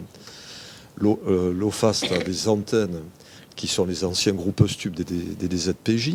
Bon, et que ce soit pour des remontées de renseignements, des vérifications ou des co-saisines, bon, puisque les offices centraux sont en général locaux et co-saisis. Bon, quand il s'agit, ils l'ont fait récemment pour arrêter les auteurs de l'attaque d'un fourgon blindé en Allemagne, bon, avec une belle équipe qui est intervenue. Bon, ça concernait à la fois des gens de la région parisienne, du nord de la France.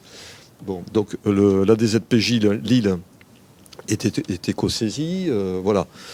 Donc demain, les offices centraux n'auront plus de partenaires de relais territoriaux. Bon, et forcément, les résultats s'en ressentiront. Ils n'auront plus, ils pourront plus faire les affaires qu'ils faisaient. Voilà. Donc certains offices centraux, d'ailleurs, deviendront des coquilles vides et ne pourront plus travailler correctement. La désaffection, alors la réforme, ça a aussi été dit, mais la réforme va aggraver la désaffection pour la filière investigation, qui était déjà réelle, hein, les différents motifs ont été évoqués. On voit déjà, on l'a évoqué, le chiffre d'au moins 10% de gens de la DCPJ qui sont dans les services qui veulent partir. Je pense que ce pourcentage est en dessous de la réalité. Au jour d'aujourd'hui, donc il y a 10% des gens sur le territoire en DZPJ qui ont décidé soit de prendre une retraite avant le terme qui s'était fixé, soit de changer d'orientation pour rejoindre la DGSI. La DGSI a tamponné un certain nombre, ou a fait savoir qu'elle était intéressée pour récupérer l'expertise de gens de la PJ. Bon. Donc ils changeront de maison, mais ils pourront continuer à travailler dans de bonnes conditions. La direction de la formation a aussi fait des appels d'offres. Voilà. Et je pense que quelque part, ces départs arrangent le ministère, puisque des anciens ne seront plus là pour dire aux jeunes c'était mieux avant, et donc c'est un échec. Voilà. Donc, mais en fait, il n'en demeure pas moins qu'on a une fuite des experts. Mes autres remarques, donc, c'est que j'ai peu apprécié les menaces du directeur central de la police judiciaire il y a 2 semaines, donc, qui a été en visioconférence avec ses directeurs zonaux et qui leur a dit que le temps du débat était clos. Bon, donc qu'il fallait rentrer dans le rang. Alors le temps du débat est clos. Bon, j'avais pas remarqué qu'il y avait eu débat avec ces troupes, mais bon, le fait est qu'on leur dit de faire attention. Il y a clairement aussi la volonté de passer en force, hein, malgré, vous l'avez dit, hein, l'avis des députés, des sénateurs, du CSM, des hautes autorités. Le ministre, je pense, ne veut rien entendre. Il a dit au Sénat il y a quelques jours que cette réforme avait été travaillée par Pierre Joxe. Alors, oui et non. Pierre Joxe a voulu lancer une expérimentation en 1990-1991, mais il avait pris soin d'extraire la police judiciaire du champ de cette réforme. Voilà, pour des raisons évidentes que nous connaissons. On nous a dit aussi que la police actuelle était en silo. Bon, là, demain, on va avoir 101 silos. Les 101 DDPN vont constituer autant de silos. Ils vont être en concurrence les uns avec les autres. Ils n'auront aucun intérêt à rendre service aux voisins puisqu'ils seront jugés chacun sur leurs résultats dans leur département. Voilà. Donc on va accentuer les travers que pouvaient avoir les ciseaux. Et de mon point de vue, il n'y avait pas tant de travers que ça. Ce qu'il aurait fallu faire, c'est l'avis de Patrice Bergogneau, c'est aussi que je partage. C'est, au lieu de casser la police judiciaire, il aurait fallu renforcer les effectifs de la DCPJ et lui rattacher les grosses sûretés départementales.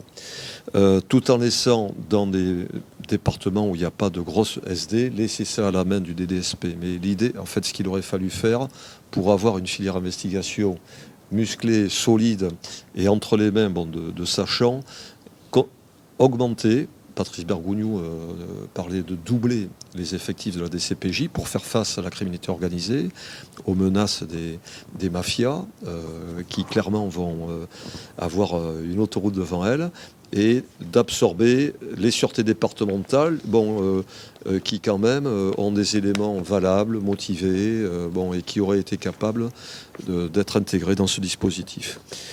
Et ma conclusion, ça serait de dire que la réforme, on va créer une usine à gaz, je crois que ça a déjà été dit, mais on va créer une usine à gaz qui produira très peu de gaz et beaucoup de vent. Voilà, donc c'était ce que je souhaitais vous dire.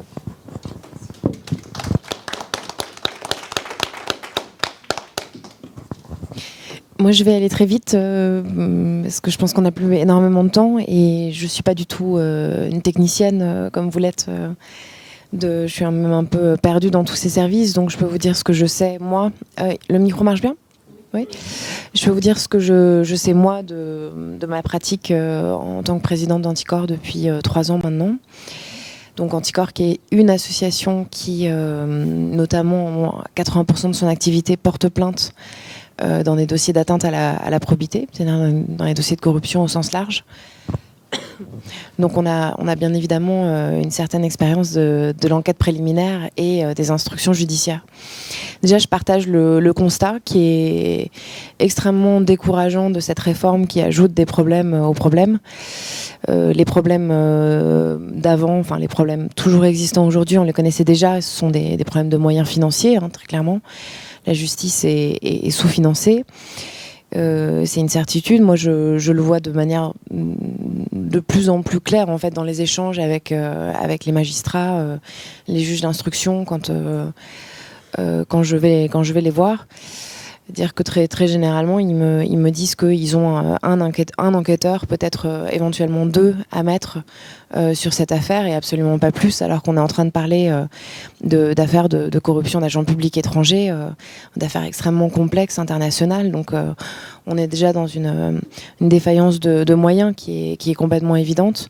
Et très souvent, on nous demande à nous d'enquêter, en fait, ce qui montre déjà voilà, un immense problème de financement de la justice, c'est une évidence. Et donc là, on rajoute des problèmes qui, pour le coup, sont structurels, mais qui impactent aussi l'efficacité de la police judiciaire. On a parlé de la criminalité organisée. Effectivement, c'est ça l'enjeu, c'est-à-dire qu'on a un constat qui maintenant est chiffré, bien que imparfaitement chiffré, parce qu'on parle de phénomènes occultes. Mais on a, en ce qui concerne la corruption, des chiffres qui viennent du Parlement européen, qui datent de 2016, et qui chiffrent la corruption à 120 milliards d'euros par an uniquement en France. Donc on a le constat d'une criminalité organisée qui se développe et qui pèse sur les finances de l'État. Beaucoup plus récemment, il y a eu un rapport de l'AFA et d'un autre service, je crois que c'est le ministère de l'Intérieur d'ailleurs, qui a annoncé une augmentation de 28% des procédures pour atteinte à la probité. Donc ça peut être une bonne chose dans le sens où elles sont poursuivies. Ça peut aussi être un constat très négatif dans le sens d'une augmentation des atteintes à la probité. Donc on a un constat extrêmement clair d'une criminalité organisée qui prend du terrain et en même temps une réforme qui va avoir pour conséquence d'affaiblir, voire de paralyser les outils de lutte contre cette criminalité organisée. Donc ça paraît extrêmement paradoxal. Et finalement, avec toutes les organisations qui se sont manifestées, qui ont donné leur opinion, qui ont cherché le dialogue, ça ressemble quand même à un choix politique de paralyser l'action publique contre la criminalité organisée, ce qui évidemment ne va pas du tout. Les affaires économiques et financières, elles sont très rarement sont locales. En fait, il y en a tellement qu'il y en a partout. Sauf que les très gros dossiers économiques et financiers, ils sont évidemment très souvent interdépartementaux, nationaux, voire internationaux. Donc il ne faut pas du tout couper les instruments de coopération judiciaire. Il faut au contraire en créer d'autres. Et même au niveau international où c'est très long. La coopération internationale est très longue. Et une dernière chose, parce qu'à Anticorps, on a des groupes locaux dans les départements. Donc moi, avant de venir ici, j'ai demandé des retours de responsables en Martinique et à La Réunion, puisque ce sont des départements où en fait, ce système-là est déjà mis en place. Et j'ai vu qu'il y a eu d'ailleurs un rapport sur le sujet, en tout cas en Martinique, et qui conclut donc baisse de qualité des enquêtes, qui conclut à un déploiement des policiers sans aucune prise en compte de leur spécialité. Et bien évidemment, on est allé y arriver à une perte de sens de ces mêmes policiers par rapport à leur travail. Donc c'est très étonnant, en fait, tous ces constats, sachant qu'il y a déjà eu un échantillon, il y a déjà eu un test sur certains territoires, et qu'on voit déjà les conséquences néfastes de la mise en place de cette réforme dans certains territoires, où d'ailleurs la corruption est très importante, autant à La Réunion qu'en Martinique. Mon responsable à La Réunion m'a dit que le préfet mettait le nez partout. Voilà. Je vous répercute l'information. Et donc, oui, la justice est faible, elle est faible de ses moyens, donc il ne faut pas l'affaiblir davantage avec des réformes qui l'empêchent structurellement de fonctionner, surtout pas. Il faut se battre pour cette police judiciaire, et du coup ça passe par expliquer aux citoyens que c'est un impératif démocratique. Qu'en affaiblissant la police judiciaire, on affaiblit bien évidemment la justice. On a parlé d'autorité, moi je parle de pouvoir, mais c'est un grand débat. Voilà, il ne faut pas affaiblir davantage la justice. Et je vais laisser redonner la parole. Et je suis navrée, je vais aussi m'échapper parce que je suis avocate et je viens de recevoir des conclusions pour une audience demain à 9h. Donc je vais y aller, mais j'ai mis mon adresse juste là. Si quelqu'un veut me contacter, je vous en prie.